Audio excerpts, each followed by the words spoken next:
Alright, what's up ladies and gentlemen, welcome back to another AlphaStar replay cast. Today we're gonna be looking at AlphaStar's PvT. We've looked at 2 PvZs so far. Today I figure we switch it up, have a look at his Protoss versus Terran. Now he's playing on an old map, Kairos Junction. This one isn't in the map pool anymore. Neither are most of the maps that AlphaStar played on. And we see him start with an interesting pylon position. Now, most of the time what you would see from most professional players is that they would either put their first pylon over here so they could start walling this little area for a Reaper, or they'd put their pylon over here so they could wall this area with a cybernetics core and this area with a gateway. AlphaStar opting however for something different. He will be able to wall with a cyber core here and with a gateway here, but this area will forever be open unless he will build his second pylon there, which most of the time is used either on the low ground to start some kind of wall, or over here or here to hide some tech. So already interesting start. I'm not quite sure why this is, and I'm curious to see if we will get to see this used. AlphaStar starting just with a regular gateway scout, and he should be finding out what this Terran is doing, which is a barracks first build, which means the barracks gets built before the gas. Now, this just means that all the timings that the Terran has with any kind of factory play shift about 20 seconds into the future. So any kind of mine drop or Hellion attack or even a cyclone or tank push just get delayed because your factory starts a little later. Now, something that doesn't change timing is if you play barracks before gas, that you can get a faster second barracks, or you can get a fast eBay of some sort. And kind of play around with that, because if you just get bio units, you don't really care about the timing of your tech, which this is slightly more economical when you play barracks before gas, so it's good to know. Now AlphaStar is just following up with, I believe everything was standard here, right? Let me have a quick look just to make sure. Yeah, it gets a Nexus at 20, gets the Cyber Core at 150, so this all looks extremely standard. Second gas as well as another pylon gets built. This pylon is a little late even. Yeah, okay. So slight supply block here for AlphaStar. This will delay the adapt by 2-3 seconds, which means that this Reaper should be able to get a little damage on. I'm not saying he's gonna get a worker, but there will have to be some worker micro used here. Now I like this wall. This is a Stargate wall. Only imagine what would have happened if he would have walled this area as well. There would have been 2 walls and this Reaper would not have had a good time. Now this Reaper can kind of shift along the edges and should probably be able to get a worker kill if he micro as well. Now I have to say this is a master player, so his micro isn't quite as good as a grandmaster. I think if you give this Reaper to a grandmaster, he'll get 1, perhaps even 2 worker kills. Now AlphaStar is opting for the Stargates, which I've seen him do a lot, at least in PvZ. So I'm curious. I haven't actually watched any of his other PvTs yet. This is the first one, so curious to see what we will get. Second adept being chrono boost as well. Meanwhile, his opponent is playing rather oddly, as he's getting an insanely fast engineering bay and a quick high ground orbital command with a bunker, which makes very little sense to me, but I'm sure this guy has some plans. Also a very quick turret. After scouting this Stargate, he realizes, alright, I'm gonna need some anti-air defense in my main base, and the turret will have to do, as he can't get mines, cyclones or Vikings, because he opted for a second barracks before factory. Now AlphaStar meanwhile is just adding a lot of pylons. Usually what you see is you see 3 gates added before the third pylon. Or 2 gates added before the third pylon. And from there on out you get your third pylon, you get your third base. We see AlphaStar go up all the way to 4 pylons and only adding a single gate. And a third gas, which is very old. Most of the time in professional play we see third base before third gas. I'm curious to see where this gas is gonna go and how useful it will be. Now AlphaStar is moving in with this Oracle.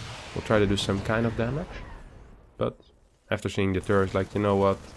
You can have it, your mineral line is safe. I don't care. Now after this +1 attack finishes, I'm assuming armory starts. So I guess this will be very fast +2, but his armory is a little late for that. His Oracle is doing some work, killing 2 Marines, which is nice. Second Oracle shows up, should be able to actually fight this. Should go in here, if you ask me. It's 2 Oracles against 4 Marines. No. That's sad. That's very sad. I think that could have been 4 for unit kills there for AlphaStar if he's paying attention. But meanwhile he gets a third gate. Wait, what? He gets a Robo, a Twilight, 4 extra gates, which the 2 already done, so he'll be going up to 6 gates. No forges of any sort, which is very weird. Usually this is a perfect time for a forge, a bit earlier, around 4:30, because it allows you to get a +1 upgrade before their stim finishes and before their first attack hits most of the time. So not seeing that actually is kind of wild. It does, however, leave a lot of money left over for things that aren't upgrades. So whether that be tech or more units, or perhaps even being a bit more greedy. We see AlphaStar's worker count is at 52 already. His opponent's only at 37. We see a bunch of Marines. I guess it's gonna be a very weird +2 timing. I'm not a massive fan of that. Usually Terran timings hit around 6:10 till 6:30 in the game. So we'll see how well AlphaStar would have been prepared for that. And we'll see what this guy hits as some kind of timing. So he's still gonna move out with 1 medevac. Try and catch the oracles, I guess, but that's not really working. AlphaStar is just happily probing up. Very low army count though, and I'm a bit worried what would have happened if his opponent would have pushed out. There's a Robobay on the way as well as a Prism here. Charge, so usually you see Blink with Disruptors, and I guess Charge would be straight into Colossus. Otherwise I don't think it would make a lot of sense for me. +2 is not even close to being finished, quite frankly, so AlphaStar has a lot of time left over. Can probably take these gases at some point. Still no forge though, so he's playing completely upgradeless. It does mean, however, that he has a massive army. Holy crap. He has a very big army. It's 640 in game and he has 47 army supply, 64 workers. Should really be taking these gases at this point. He has good vision of his opponent with the oracles. Could probably revelate them here to check them out. Phoenixes start, as well as Disruptors and Thermal Lance. Well, he's absolutely lost me at this point. And he's just gonna go for a push, which is absolutely crazy, as his opponent is... Well, this is basically all-in, I believe. I mean... No, not basically, this is all-in. I mean, there's nothing here. No third base on... Okay, third base is starting soon, but...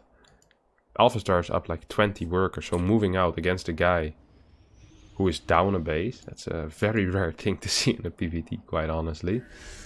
He's building some stasis wards. Might be able to get a Revelate off. There we go.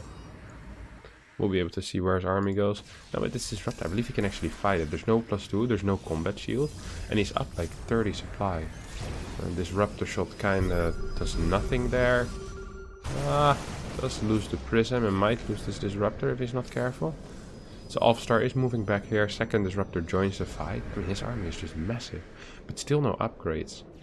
I wonder what would happen if the Terran just goes home. And gets a second eBay and just gets 3-1 upgrades. He would just win, I feel like, purely based on upgrades. The sad thing for this Terran is, however, that his army is not meant to go into a longer game. He's 45 workers. This is really a timing push with +2. He's prepared for this all game long. He only has Marines, not a single Marauder. There's 2 mines, but this is an army that's supposed to do a lot of DPS, which is why he's only doing the attack upgrades. He has no real resistance to any kind of splash. Oh, and here we go. AlphaStar is moving forward. No Guardian Shield being used. No Disruptor shots. First 2 kind of whiffed as well, but I mean, there's just so many units because he completely skipped forges and his eco has been boosted for so long. He's just gonna completely walk over his opponent here, and yeah, honestly a rather easy win, I believe, for the AlphaStar. 4 Phoenixes to chase, 2 Oracles, some Stasis, some Revelation. There's no Prism with this army, but I don't think AlphaStar is gonna care. He does start a Fort base up as well. Do we see any Forges? No, we see continued Phoenix production, we see continued Disruptor production. Here comes the Colossus, oh, and now we get 2 Forges. So I guess his plan is, after the first push is gone, he starts his first 2 Forges, which kind of makes sense, except this push took so long to start that it actually was kind of bad. We see Fort base on the way for the Terran, who's still on 49 workers, by the way. It's nice that he has +2, +3 is on the way, but he should never be able to hold anything. He has what, 23 Marines against 11 Zealots. There's 4 Disruptors, and once Colossus hit the field, there's just not a big enough Marauder count. There's no Vikings out. There's just a single starport. There is, however, 6 barracks. That's a very weird barracks count. Oh, it's 7. I just can't count. Dang it. Should have finished elementary school. No gases on the 3rd base either. We still see a lot of Phoenix. It just continues Phoenix production. Poorly upgraded units, but honestly shouldn't matter as, yeah, just way too much stuff. Very interesting to see how he just keeps building more and more probes, never really upgrades, and it's like, alright, I now have so much stuff, you're just gonna die. I do wonder how it would fare against tighter timings that are really designed to kill a greedy Protoss.